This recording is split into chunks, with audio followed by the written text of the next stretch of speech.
thing about life is... Welcome to part 2. So let's focus a bit on what happened in the game. So the match started at 3 p.m. sharp on the dot. Now, AFC being the home team, actually they kicked it off. Now, note, this match only came to light for around 10 minutes, between the 15th minute and the 25th minute. And we can see that there were very few attempts throughout the whole match. The number of attempts, I think, pretty much on target, where AFC had around 4 or 5 clear opportunities on goal. Shabana had around 3 clear opportunities on goal.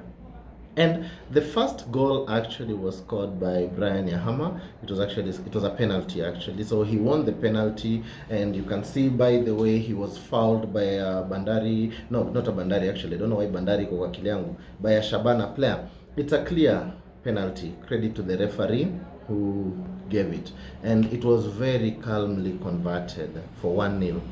But just about 5 to 10 minutes later, Shabana equalized through a throw-in. It was actually a long throw-in, and I think the world size defending throw-in inakuwa issue sana kwa watu. So the throw-in was just thrown in, and then there was a soft header into the near post, and voila, 1-1. Shabana also had a very nice opportunity to actually go ahead. They got an opportunity which it was actually a bullet head, and I think it's just by luck that the goal did not go in, and it went over the crossbar and retained the score sheet at 1-1. My main focus, actually interesting Jama, is the quality of the game that we saw. Outstanding players in the game. We have actually Musa Oundo. I think Oundo really controlled the AFC midfield. Without him, I think AFC were just neither here nor there. And tactically, Shabana coach alipata. Shabana coach understand assignment, especially when they were able to pull up the game back to 1-1. Notice, most of the fans wenye mtaona hii podcast mtakuwa mnasema, hey, kwani nini ilifanyika? Hey, mbona ilikuwa hivi? Mbona ilikuwa hivi? But as an AFC fan, lazima ni appreciate tactics za opponent wangu, so that pia coach wangu anaweza zi-apply. Shabana have been conceding goals from the 70th minute actually to the 90th minute. They've been losing it there to a point that goalkeeper wao walimu investigate, coach walimu investigate, and I think walikana waka realize that the mistake is they were playing the NSL mentality in the KPL league. So what they did brilliantly is game management, because guys, extra time hiyo game iliongezwa close to 10 minutes. It was actually more than 10 minutes, and it was justified. Because at the end of the day, Shabana played what I call tactical awareness. It's called start-stop. Start-stop. Technically what you do is, you know you have an opponent who is home, akipick system na akipick rhythm yake, the opponent can easily score. So what you make sure you do is, every time ball inaanza kupick momentum, you stop it. How do you stop it? You stop it by number 1, ball itoke nje most of the times. So people walikuwa wanasema Shabana wanapura. Shabana hawakupura game jamaa. I've played football at the highest level. Shabana hawakuwa wanapura. What they were simply doing is game management. Every time ball ilitoka nje, they were getting to reset. Kudos to their goalkeepers. I've seen goalkeepers in KPL do a lot of match wasting, time wasting and everything, but I really liked what he did, because from the 70th minute when he appreciated that gas level yao imeshuka and AFC were kind of trying to pick it up, the fans were also getting on the team, this young player started playing the techniques. Tunaziita the dark arts. He became a master of the dark arts.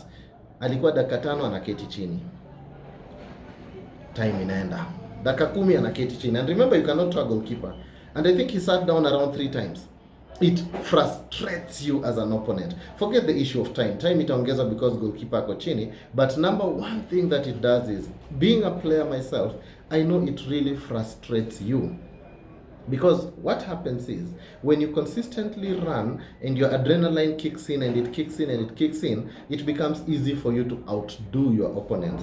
Wale wenye mnaona EPL, it's what Man City classically does to team. They play you around until you get tired.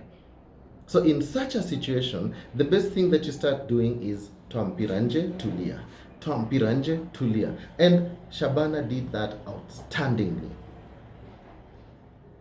AFC lacked a clear lethal striker. I would wish the management could look at it, because the most outstanding player in AFC was actually Cliff Nyakea. Nyakea was so lethal. Every time alipata mpira, that guy was driving at the defense. He was taking them on. He was pushing and going for the win.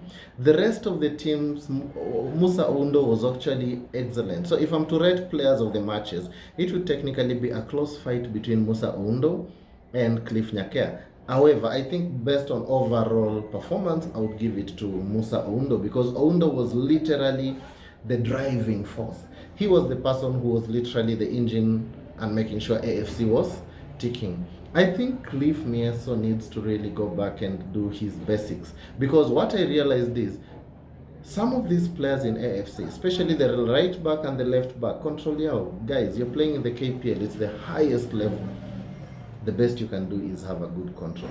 But also in defending them, I'm thinking it was stage fright. Because other than the following players, and you could see calmness yao, other than Lewis Opio in goal,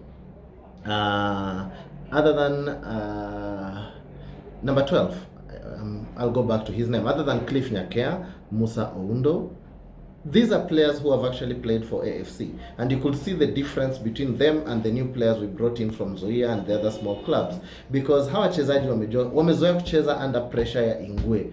Playing for Yamatere is not an easy thing. So I'm hoping that these young talents will also start clicking in, because the expectations of playing for AFC are totally different than the expectations for playing for a team like Nzoia Sugar. No disrespect to Nzoia Sugar, but the fan base, everything around AFC is you have to perform. So I'm hoping that I think the stage fright, to all of us who are seeing this, will understand that it was a serious game, and maybe ilifanya wachezaji wawili watatu wakatingika kidogo. So I'm hoping that next weekend, as AFC is playing also, we will be there. We will bring all the goals. All the goals you can see from here, tumeleta mabao zote zenye zilifungwa. So keep it here, subscribe na post to your friends in your groups. Let's support my hustle so that people can actually share and enjoy this. Football Maneno next week.